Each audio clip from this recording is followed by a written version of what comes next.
Bonjour et bienvenue à l'invité de Thierry Dim. Nous avons le plaisir d'accueillir aujourd'hui Monsieur Ramon Izo, qui est le CEO du groupe CERCAB, Procerto et Valeur Plus. Bonjour Monsieur Ramon. Bonjour. Votre groupe a récemment a obtenu une certification RJC. Qu'est-ce que cette certification représente d'abord dans le monde horloger et aussi pour votre groupe? Alors dans le monde horloger, je dirais, c'est par rapport à tout ce qui est luxe. Vous savez très bien que je pense que tout l'environnement du luxe est de plus en plus attaqué par les médias, par l'ensemble dans le monde. Donc c'est une protection, je pense, de savoir où viennent tout ce qui est matière première, notamment tout ce qui est or, diamant. Je crois que c'est surtout là qu'est mis l'accent.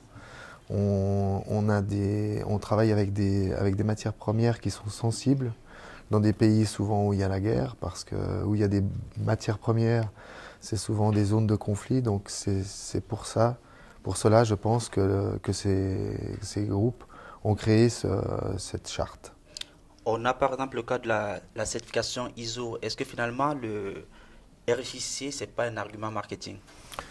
Oui, c'est un argument marketing, ça reste un argument marketing. Je pense que c'est indéniable. Ça reste un argument marketing pour justement dire nos produits sont propres en fait, ils sont blancs. Voilà.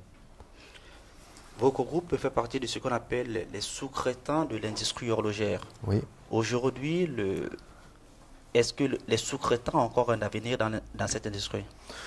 Je pense que les sous-traitants ont encore un grand avenir. Aujourd'hui, ce qui est peut-être dur, c'est que beaucoup de sous-traitants tentent à disparaître. Aujourd'hui, il faut être compétitif, il faut faire face à de gros investissements pour être de plus en plus compétitif face aux demandes du marché. Mais je pense qu'il y a encore un grand avenir pour les gens qui sauront s'orienter dans cette voie. Alors on sait que de manière générale, la politique des grands groupes, c'est toujours de revoir la demande des prix vers le bas. Oui. Et également, on constate également qu'il y a beaucoup plus de concurrence. Est-ce que ces deux éléments mis ensemble n'ont pas un impact sur la qualité? Non, absolument pas, parce que moi je vois très bien, notre société a 25 ans, donc ça fait 25 ans que je suis à mon compte. La qualité, c'est nettement est devenue beaucoup plus pointue qu'auparavant. Les prix se sont resserrés. Aujourd'hui, je pense qu'il faut justement, le monde est comme ça, on est dans un tournant, il faut qu'on axe cette volonté au niveau qualitatif, au niveau problème de coût. Il faut vraiment que c'est un grand travail, mais on y arrive, il n'y a aucun problème, on suit la vague. Vous êtes dans le monde horloger, mais il y a une nouvelle mouvance qu'on a de constater ces derniers temps, c'est la montre connectée. Qu'est-ce que vous en pensez déjà? Alors moi, je pense que personnellement, cette montre connectée a un énorme avenir. Je pense que c'est indéniable, c'est le futur. Et pourquoi vous n'y êtes pas? Alors, nous, le groupe, on travaille surtout sur un produit de plus-value. Si vous voulez, on fait de l'habillage horloger, mais sur des métaux précieux. On est plutôt dans le luxe, mais je pense que la montre de tout le monde, la montre va ressembler à cette montre connectée dans le futur, j'en suis persuadé.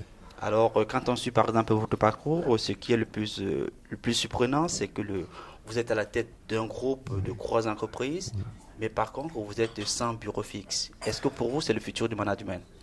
En tout cas, c'est le mien. En tout cas, c'est le mien, ça m'a bien réussi. Comme je disais, je pense que ma force, ce sont mes collaborateurs.